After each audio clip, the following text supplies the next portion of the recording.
Vamos ao nosso tema de hoje. Não perca o equilíbrio e a sabedoria.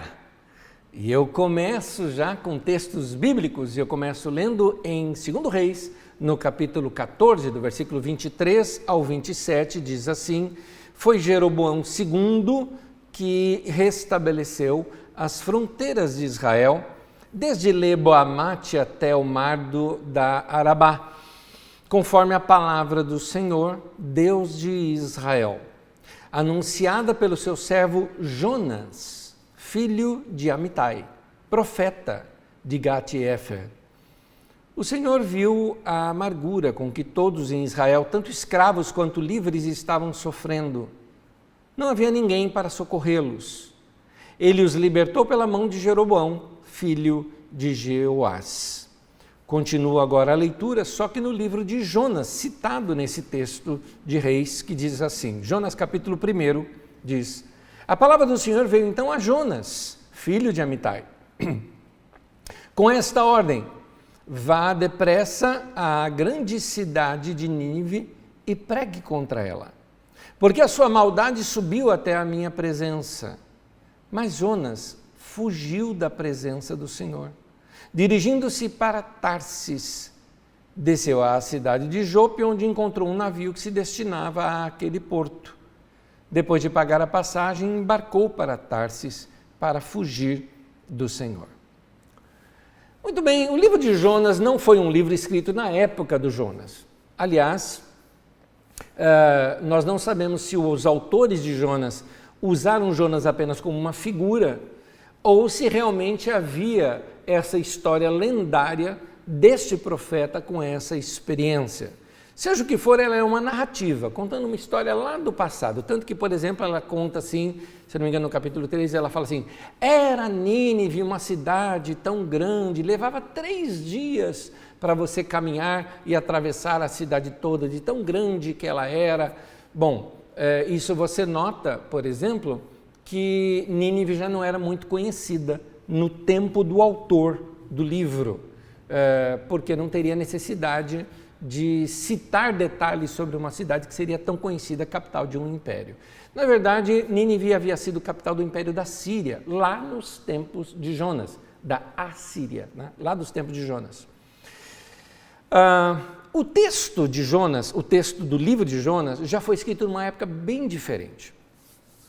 Usando como figura uma coisa que aconteceu lá no passado, estou calculando aqui, mais ou menos uns 500 ou 400 anos antes,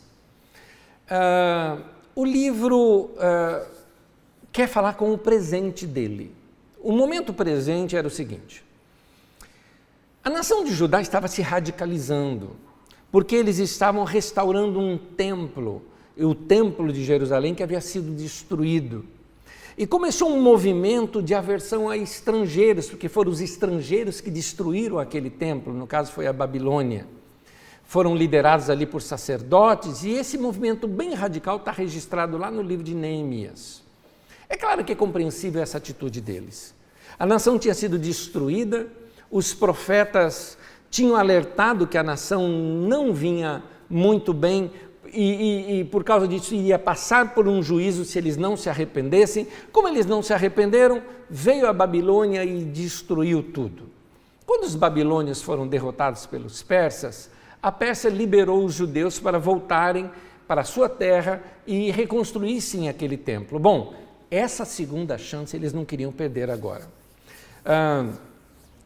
Eles foram muito radicais nesse recomeço deles. E é compreensível eles terem sido radicais, como qualquer novato, como qualquer pessoa que tem uma experiência nova, não querendo perder, principalmente uma segunda chance, não querendo perder essa segunda chance, foram muito radicais. Dá para entender que não foi com um coração ruim que eles fizeram isso, mas eles precisavam de equilíbrio. Olha só o que eles estavam fazendo. Eles estavam expulsando todos os estrangeiros do grupo de Judá. Quem era casado com uma estrangeira, por exemplo, tinha que mandar a mulher embora. Mas eu tenho filhos com elas, vão os filhos juntos também. Nós só queremos judeu que casou com um judeu. E essa radicalidade toda foi criticada pelos sábios e os profetas, que chegaram para dar um certo equilíbrio nisso tudo. O livro de Ruth, por exemplo, que nós já estudamos aqui há 2 domingos atrás, foi escrito nesse período para mostrar que eles estavam mandando embora moabitas, e a moabita Ruth era, na verdade, ali uma bisavó de Davi. Então, o livro de Jonas é para mostrar que Deus ama os estrangeiros, é para mostrar que Deus ama o diferente. O livro de Jonas é um livro escrito por profetas, ou eu diria assim, por sábios, para trazer equilíbrio para aquela nação que estava nesse momento desequilibrada. Porque na radicalidade deles voltarem para a terra prometida e reconstruir o templo, cometeram esses erros. Mas esses erros são compreensíveis. Você cometeu o erro quando você se converteu. Sabe aquele ardor de novo convertido? A pessoa se converteu e talvez alguns de vocês, assim como eu, tenha se tornado até um fanático religioso. Pois é, eu na minha adolescência para início de juventude, eu era um fanático. Eu não queria saber de música do mundo, quebrava disco porque tinha ali música do mundo. E talvez você, mesmo que se converteu recentemente, tenha tido um pouco dessas radicalidades. Sabe aquela pessoa que chega em casa assim e fala: a partir de hoje, aqui em casa só vai tocar música evangélica. E você não está nem aí com os outros que talvez não se converteram como você, entendeu? Talvez nessa sua radicalidade, você deve ter, sabe aquelas pessoas que jogaram quadros fora porque alguém disse que tinha um pacto com o diabo naquele quadro, não é? Tem gente que é cheia desses misticismos todos. Talvez você tenha botado fogo numa camiseta do seu filho porque tinha ali um desenho da Disney e a Disney é do diabo, não é? Já viu isso que as pessoas fazem? São algumas radicalidades assim. Na década de 80 tinha uma radicalidade que você pegava um negócio antigo chamado LP. Se você é muito novo, não sabe o que é isso, pergunta para o seu pai ou para sua mãe que eles vão te explicar o que é. Um LP, e rodava ao contrário ali, para ver se tinha alguma mensagem subliminar de pacto com o diabo dentro da gravação daquela música, como se a gente fosse ouvir aquilo que foi gravado ao contrário. Meu Deus do céu! Alguns desenhos proibidos, essa radicalidade toda, eu compreendo, porque essa radicalidade toda, talvez ela se iniciou numa grande paixão por Deus, mas cá entre nós é criancice. E quando existe criancice, nós precisamos de alguma coisa para contrabalancear isso, ou seja, sabedoria, equilíbrio. Alguém que chega assim para você e fala: querido, eu entendo o teu coração, mas menos, meu irmão. Não é bem assim. Faltou equilíbrio. E aí, querido, quando falta equilíbrio, nós precisamos ouvir os sábios. Naqueles dias, esse grupo de sábios ou de profetas escreveram esses textos, como o de Ruth ou como o livro de Jonas. E nesses textos mostra que Deus também ama gente estrangeira. Se você ainda não leu o livro de Jonas, precisa ler. É um livro que os autores do livro usam esse personagem, Jonas, como uma espécie de parábola para o tempo em que eles estavam vivendo, mas serve muito bem para nós hoje. Lá nos tempos de Jonas, lá atrás, no primeiro texto que eu li, quando Jonas estava vivo, ele era profeta debaixo do rei Jeroboão II. Não era um bom profeta não, porque você lê lá no texto que haviam escravos ali. Israel não era permitido ter escravo. Por que Jonas nunca profetizou contra isso? Segundo, ele era um profeta do rei Jeroboão. E o rei Jeroboão II não era flor que se cheirava, não era coisa boa.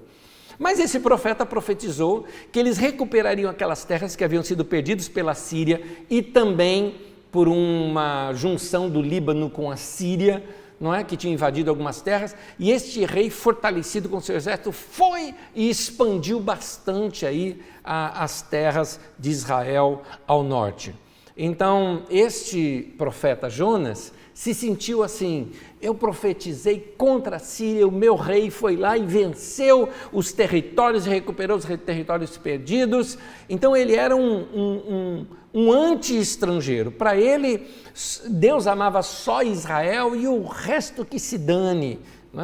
E Deus, no seu grande bom humor que tem, chama Jonas para evangelizar Nínive, a capital da Assíria. O Jonas recusa. Jonas, contrário do livro de Ruth, por exemplo, que ela é uma heroína, Jonas é um anti-herói. É um modelo a não ser imitado, um cara para não ser seguido. Ele é um típico judeu exclusivista, que tem aversão a estrangeiros, acha que Deus só ama Israel e que os outros que se danem, e ele se recusa a pregar para os ninivitas, porque ele teme que Deus venha perdoá-los. Ele não quer que Deus perdoe, ele fala que eles lá tem que queimar no fogo, né? Eles não podem se converter. Ele não queria que eles se arrependessem e fossem perdoados. Interessante isso. A posição ideológica e política de Jonas, a sua xenofobia, fez com que ele perdesse o equilíbrio e se afastasse de Deus. É importante você ler as Escrituras contra você e ver se você, nesse período de tantos extremismos ideológicos e políticos aqui no Brasil, não está também perdendo o equilíbrio como Jonas. E o pior, ao perder o equilíbrio, se perdeu de Deus, se afastou de Deus. Ele foge de Deus. Mas Deus o busca. É interessante isso. Deus o busca para mostrar, Jonas, ame aqueles que eu estou falando para você amar, e não amar quem você quer amar.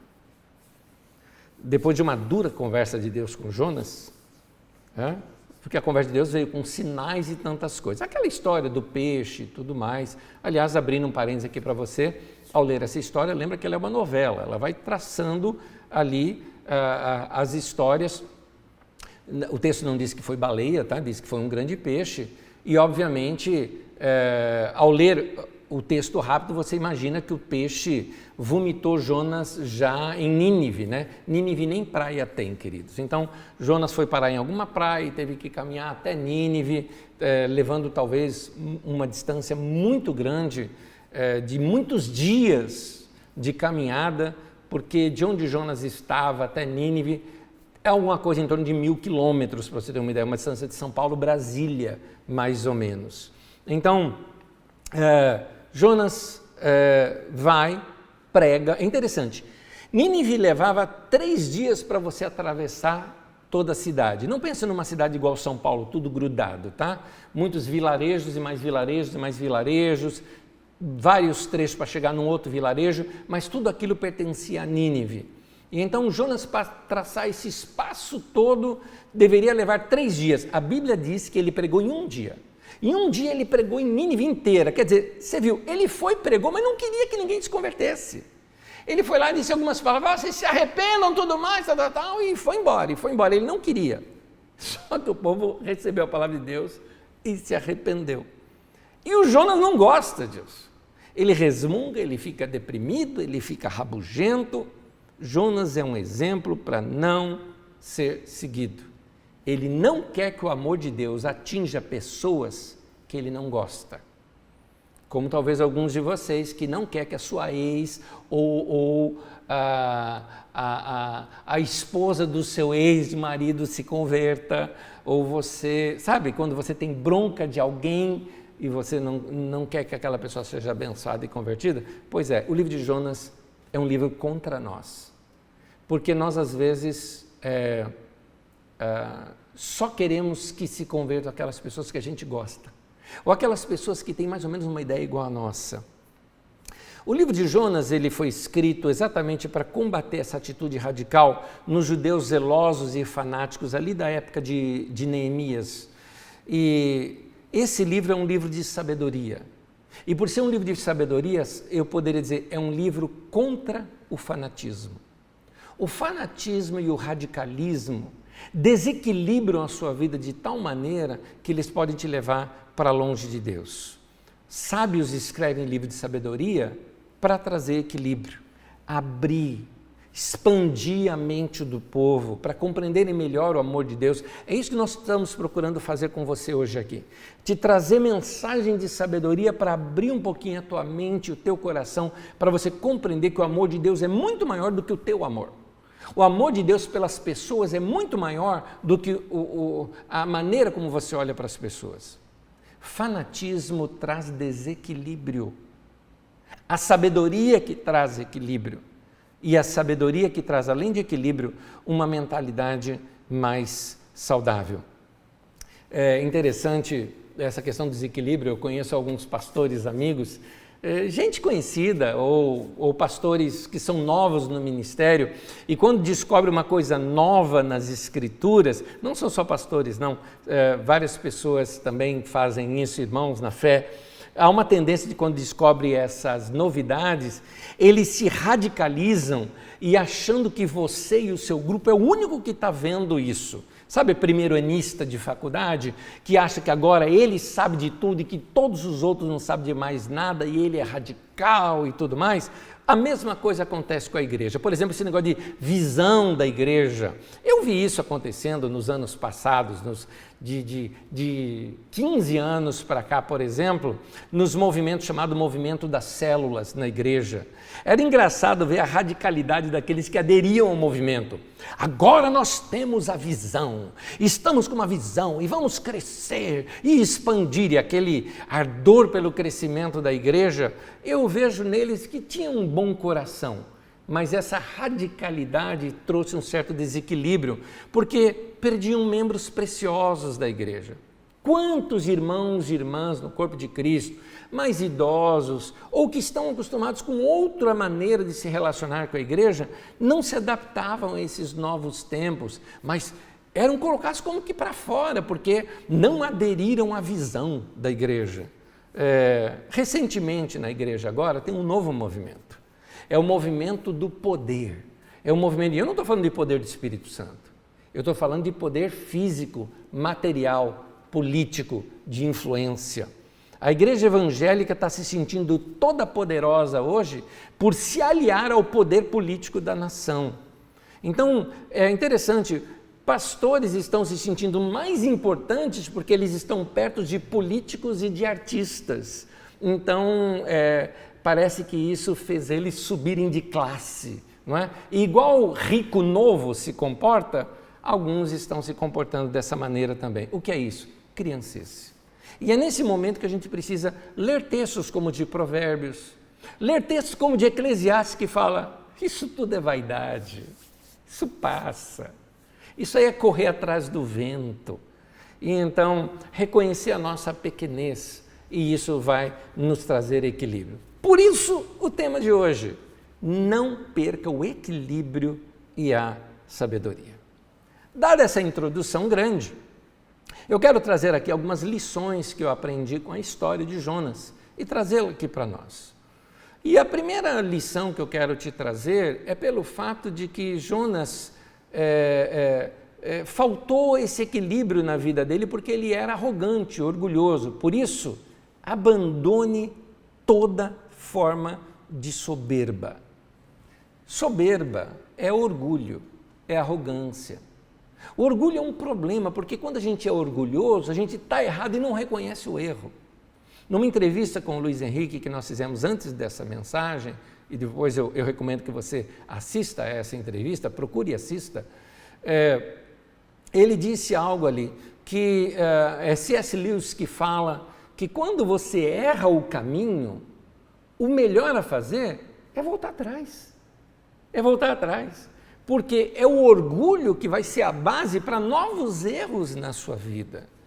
Aliás, a Bíblia diz isso no livro de Apocalipse, numa carta para uma igreja, ela diz assim, você errou o caminho, você perdeu o primeiro amor. E ele fala o seguinte, para você voltar e praticar as primeiras obras, ou seja, volta lá atrás, lembra-te de onde caíste. Tenta ver onde foi que você fez a bifurcação. Tenta ver onde foi que você perdeu o coração.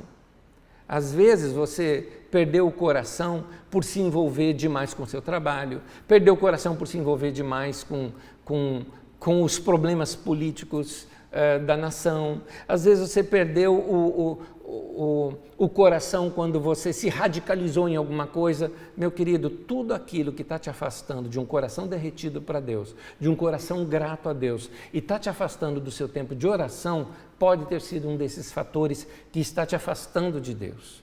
Jonas se envolveu com a política do seu tempo. O problema dele eram as invasões da Síria, a reconquista de Israel dos seus territórios, questões todas políticas, e estava ele do lado de um cara corrupto, como era Jeroboão II, corrupto, maldoso. Quiser ver, vai procurar lá no livro de Reis quem é Jeroboão II, tá? Não é o Jeroboão I, é o Jeroboão II. Vai dar uma olhadinha lá e você vai ver como esse Jeroboão se afastou de Deus, afastou o coração de Deus, não tinha relação com Deus nenhuma, e Jonas nunca profetizou contra isso. Ele não enxergava mais os erros, porque ele estava por demais envolvido com a política da sua época. E o seu orgulho não permitia que ele aceitasse o amor de Deus por outras pessoas. Deus chega para ele e fala: Jonas, eu tenho uma palavra para você, vai evangelizar Nínive. Eu quero ir no coração daquele império que massacrou vocês e eu quero perdoar os pecados deles e eu quero recebê-los. Jonas falou: não, isso não. Isso é demais para mim. Então, quem se exalta vai ser humilhado, quem se humilha vai ser exaltado. Deus humilhou Jonas. Na verdade, Deus tirou um barato da cara de Jonas o tempo todo, né? Não seja arrogante, não seja soberbo. Quando você falar da sua fé com alguém, não seja soberbo. Sabe, para com essa criancice de achar que quem é crente é superior aos outros, né? Que quem é evangélico é maior que os outros.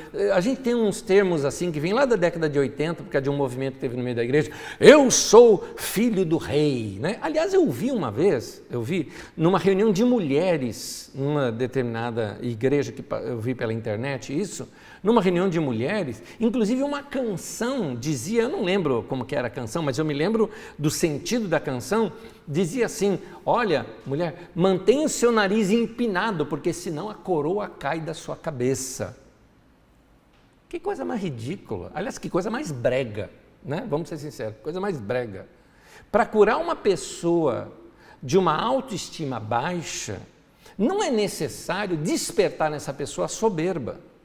Por quê? Porque Deus, meu querido, Deus leva muito a sério isso. Deus vai contra, Deus se opõe, Deus se torna adversário de toda arrogância, de todo orgulho e de toda soberba. Quem diz isso são dois dos maiores líderes da igreja primitiva. Os maiores líderes que você encontra na Bíblia Sagrada, na igreja no princípio, você vai conhecer, você ouve falar de Paulo, que é posterior a isso, você tem João, você tem Pedro e você tem Tiago, irmão de Jesus. Olha o que Tiago e que Pedro vão dizer. Tiago diz assim: Deus resiste aos soberbos. Olha o que Pedro vai dizer: Deus resiste aos soberbos. Dois textos nas Escrituras Sagradas dizendo a mesma coisa. Ou seja, a palavra resistir é se colocar em oposição a. Você gostaria de ter Deus como seu adversário? Eu não. Então não seja soberbo.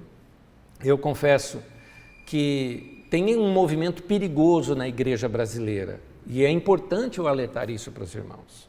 É um movimento que fala muito sobre domínio, da igreja ser poderosa, da igreja estar no comando da nação. Quem que disse isso? Deus não falou nada disso. Jesus não ensinou isso. Aliás, Jesus disse: no mundo você tem esses governantes e os que governam sobre eles, mas entre vocês não é assim. O primeiro entre vocês é o que mais serve. A igreja está na nação para servir a nação, para ser sal da terra e luz do mundo, e não para dominar a nação. Quanto mais eu leio sobre Jesus e sobre o Evangelho, eu confesso que mais eu me distancio desses movimentos evangélicos no Brasil, de fazer marchas, de mostrar o poder da igreja, sabe, as manifestações da igreja. Gente, eu confesso que eu estou cheio já dessa cultura estadunidense que veio aqui para as igrejas brasileiras, porque só fala de campeões, vitória, os testemunhos são sempre de vitórias. Por isso que eu estou colocando gente boa, maravilhosa, mas que passou por problemas e que tem o coração e a coragem de abrir o coração e mostrar para a igreja, eu passei por problemas. Se você pegar as entrevistas que eu fiz aqui, você vai ver, por exemplo, gente de liderança da igreja que enfrentou doença como câncer, gente que assim a gente admira e que passou por problemas de depressão, gente que é apaixonada por Deus, mas que enfrentou problema num casamento, até passando por um divórcio. É importante você ouvir essas pessoas para notar como é que se caminha com Deus no meio do vale da sombra e da morte. Entendeu? O meio do vale, parece que a gente não dá testemunho quando a pessoa está no meio do vale, não é? Mas eu quero te mostrar que a igreja é assim. Eu não gosto desse negócio não, nós temos que reinar, temos que ser líderes. Você quer ver uma coisinha? Anésio falando agora aqui, tá? É o Anésio aqui falando para você, seu irmão em Cristo falando. Tem uma coisa que eu tenho aversão, é quando alguém me chama de príncipe. Você quer me ver? Primeiro que eu acho brega, acho muito brega esse negócio, príncipes e princesas de Deus. Gente, eu tenho aversão a todo resquício de monarquismo e família real, aversão a isso, porque eles desfilam com toda aquela pompa e aquela riqueza toda, e eu fico perguntando, quem que paga tudo isso? Quem é que paga tudo isso aí? Eu fui na Inglaterra alguns anos atrás, e quando eu estava saindo da Inglaterra para voltar para o Brasil, eu soube que em tudo que eu comprei lá, eu paguei um imposto para a rainha. Em tudo que você compra, tem um imposto lá que você paga para a rainha. E como eu não sou de lá, eu não sou cidadão, eu tenho direito de retomar esse imposto. Gente, eu quase perdi o meu voo, mas a cada centavo eu passei lá na casa, no banco certo lá, resgatei cada centavo para não deixar para a família real. De jeito nenhum. Então, eu gosto de gente simples. Eu gosto de gente que não tem pedigree, entendeu isso? Eu gosto. Eu gosto de falar com gente pobre ou que veio de família pobre, que parece que eles são mais honestos com a vida, né? Quem me conhece sabe uma coisa que eu não faço é bajular rico. Eu não faço isso. Aliás, meu querido, meu irmão, se você ficou famoso e ganhou muito dinheiro, que Deus te abençoe e não tem nenhum problema do cristão ser assim. Mas aqui na Carisma você vai sentar ao lado de qualquer outro irmão, tá? Você não vai ter atendimento especial do seu pastor, porque você hoje é rico e famoso, tá? Aqui na Carisma você é muito bem-vindo, mas todas as pessoas são tratadas da mesma maneira. Estou dizendo isso porque já veio gente famosa aqui na nossa comunidade e queria, sabe, um personal pastor, né? Queria aquele atendimento exclusivo. Lamento, meu querido, não existem ovelhas exclusivas no corpo de Cristo. Todas as nossas ovelhinhas são iguais. Eu me lembro, aliás, eu peço à família que eu vou referir as devidas desculpas ao citá-los, porque não é nenhuma crítica a essa família, por favor, e eu vou citar o nome, mas é porque o nome de vocês foi usado numa conversa uma vez comigo para a pessoa ganhar fama. Tem gente ganhando fama em cima de vocês, tá? Eu me lembro de estar numa reunião e um pastor conversando comigo e disse assim, lá na minha igreja nós temos gente da família Abravanel. Legal. Lá na Carisma tem o pessoal da família Silva. Você não imagina como nós temos gente da família Silva, né? Inclusive o Carlinhos da Silva, que está fazendo aniversário hoje, né? Família grande, né? Eu sou de uma família um pouquinho menor do que a Silva, que é a Souza, né? Essa família, né? Então, gente, eu acho que a igreja não precisa desses detalhes, a igreja precisa buscar a simplicidade. Eu, como pastor, eu tenho muito apreço por gente que, sabe, gente que se converteu agora e mantém aquele coração humilde, porque sabe que pecou muito, sabe? Ou gente que se desviou e sabe que pecou muito e agora vem arrependido, vem com o coração para servir. Eu gosto de gente assim fica na dele. Eu tenho irmãos aqui na nossa comunidade que foram pastores de igrejas e que tiveram ministério e que entenderam, acabou esse tempo, vem aqui, senta, assistem os cultos. Claro, quando a gente tinha aqui os nossos cultos presenciais, tá, que eu estou falando. Porque, gente, quem sou eu, quem é você? nós somos um desgraçado sem a graça de Deus. Sem a graça de Deus na nossa vida, a gente é um desgraçado. Mas com a graça de Deus é que a gente se torna grato a Deus pelo que Ele nos fez.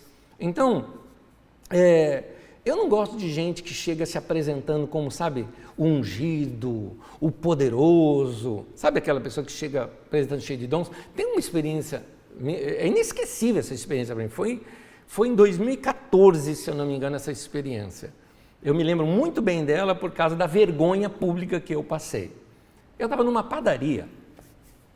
E aí, um irmão ali na padaria, um outro líder aqui na cidade, me viu, né? E cumprimentamos um ao outro, né? E aí, meu irmão, como é que tá? Ele, o Anésio, como é que tá? O cara que estava do lado dele falou assim: Anésio?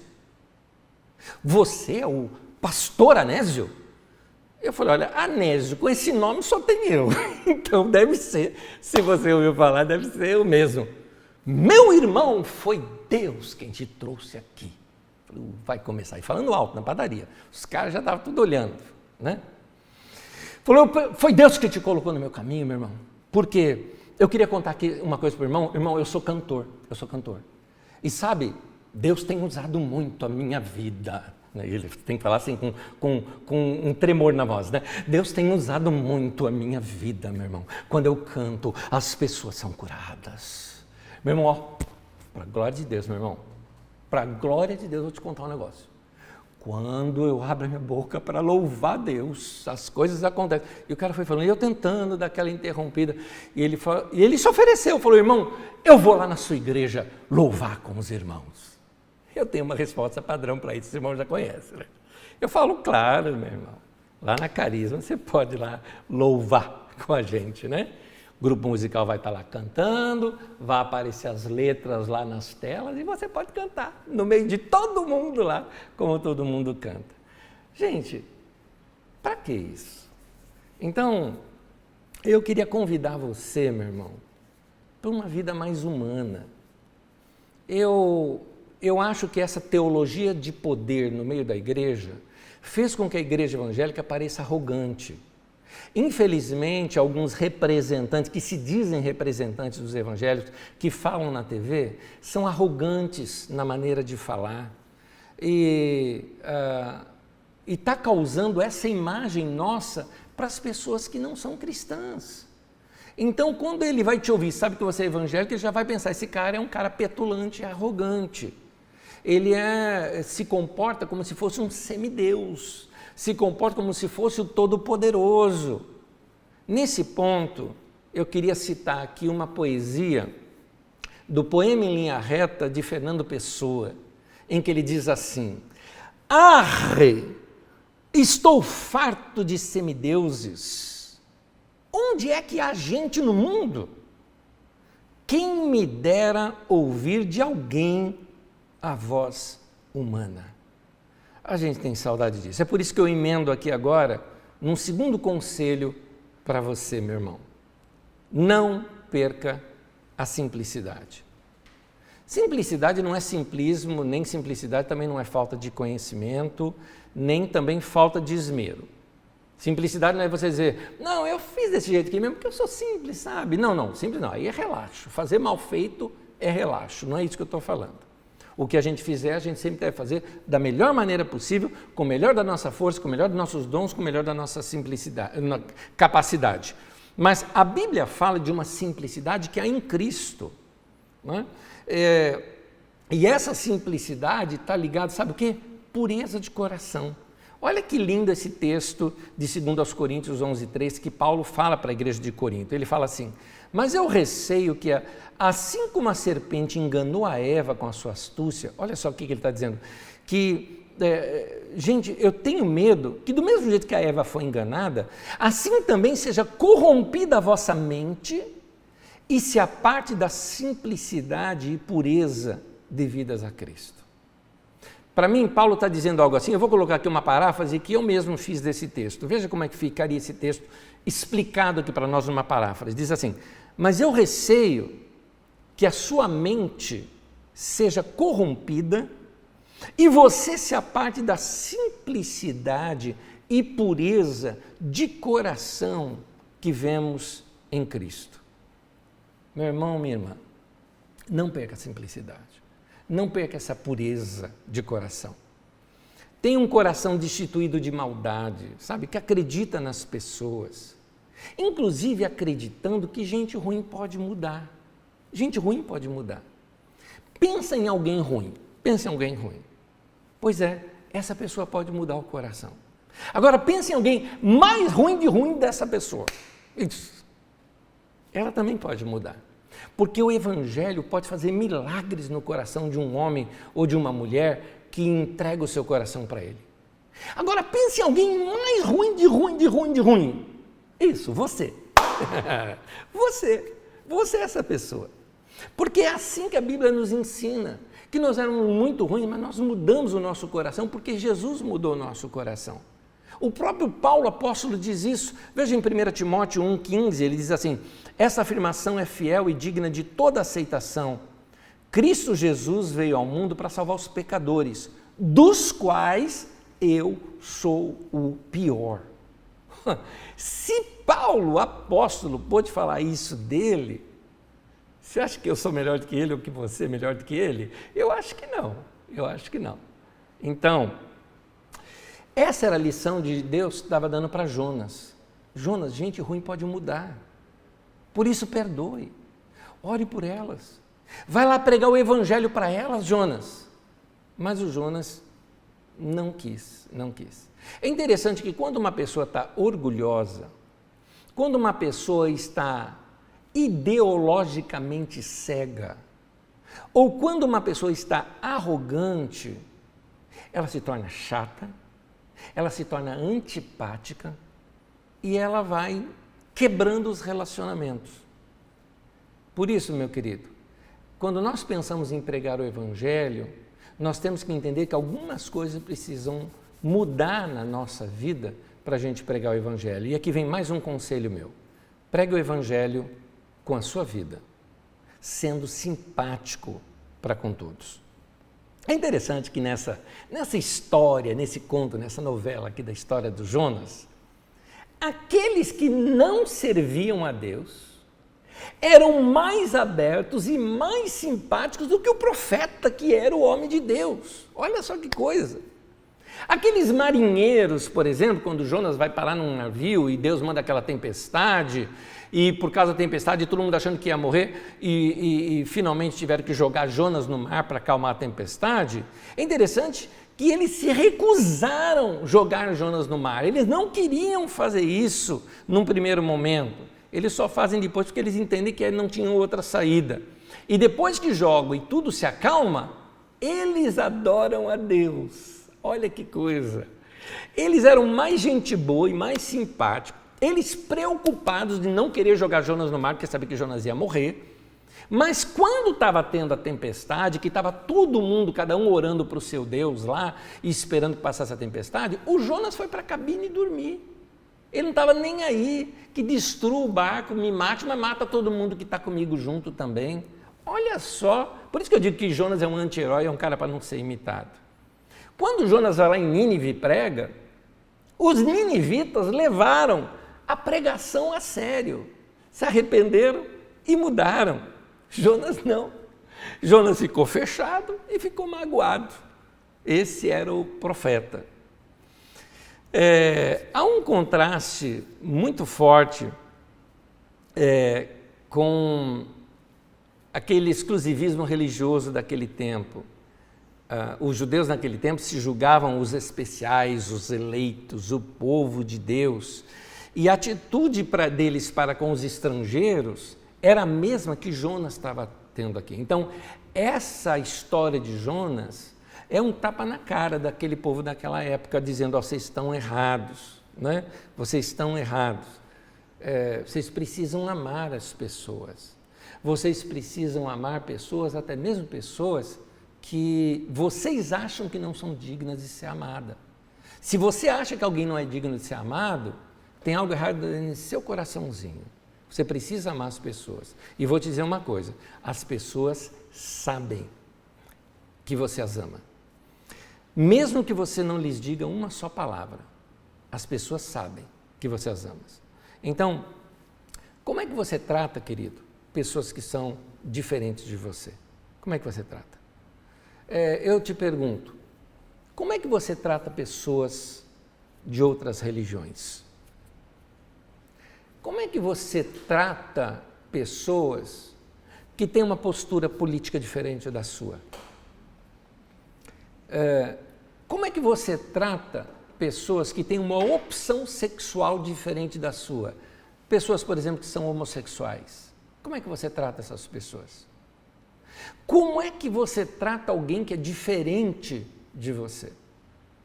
Queridos, essa pregação de hoje é uma pregação para a gente se arrepender e vasculhar o nosso coração para ver se não existe, como diz ali no Salmo, Senhor, sonda o meu coração e vê se tem algum caminho mau. E depois diz, me guia pelos caminhos eternos, ou seja, corrige esse caminho no meu coração e me faz eu ter uma atitude diferente a partir de agora. Vamos amar as pessoas, vamos amar aqueles que parecem que nem mesmo merecem ser amados.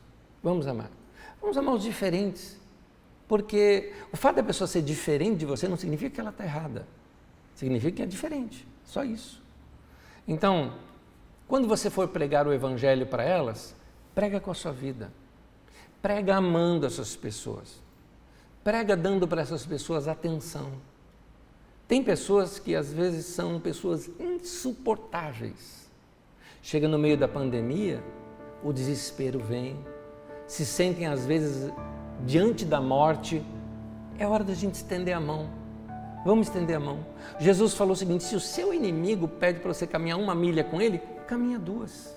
O que é esse andar 2ª milha? É fazer o que a outra pessoa não está esperando que você faça. A primeira você faz até por obrigação, a segunda você faz por ela não estar esperando. Nessa semana, você sabe de alguém que está sofrendo e que talvez você nem goste muito da pessoa? Vai levar um bolinho lá na casa da pessoa, deixa lá na porta da casa dela, sem contato físico, né? Mas deixa lá na porta da casa dela. Vai mandar um recado para alguém, falando, ora pela pessoa primeiro, e depois manda um recado para ela. Eu só estou te notificando que eu orei por você, tá bom? Eu que espero que você esteja bem e que tudo vá bem na sua vida.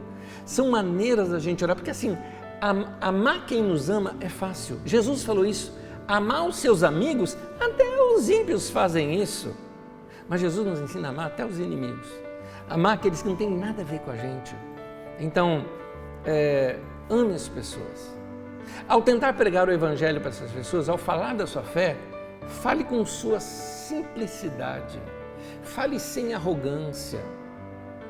Já foi Billy Graham que disse isso. Ele falou, pregar o evangelho é isso aqui, é um mendigo contando para outro mendigo aonde que ele encontrou pão. É isso que é pregar o evangelho. Pregar o evangelho é isso, queridos, é dizer, olha, eu era um desgraçado, mas a graça de Deus me alcançou. Eu sou o que eu sou pela graça de Deus.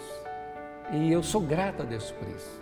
E você passa para essas pessoas esse amor e essa dependência de Deus. É assim que se prega o evangelho. E eu termino com uma frase de Francisco de Assis, que diz assim, pregue o evangelho em todo o tempo. Se necessário, use palavras. Que Deus abençoe você. E que Deus te leve a pregar o evangelho com a tua vida. Que Deus te leve a pregar o evangelho amando as pessoas. Que Deus te leve a viver o evangelho de Jesus, amando a todas as pessoas.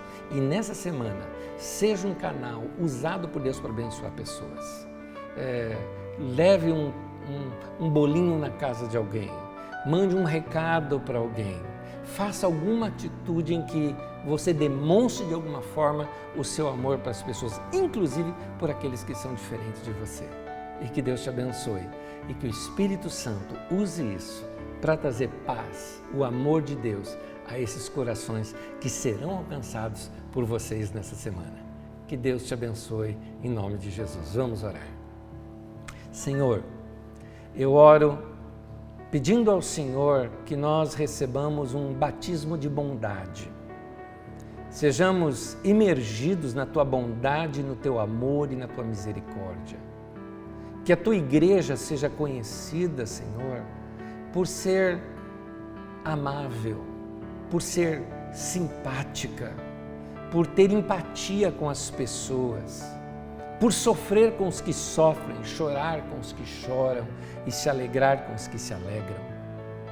Que a tua igreja, Senhor, seja conhecida com esses traços que nós vemos em Jesus, que disse: aprendam de mim, eu sou manso e humilde. Seja assim na minha vida e na vida dos meus irmãos. Que seja extirpado de nós toda arrogância, todo orgulho, toda prepotência e toda presunção. Nós somos adotados na sua família e te agradecemos por ter nos adotado, Senhor, como filhos. Por isso nós te somos gratos e queremos honrar o teu nome, pregando sobre o teu amor.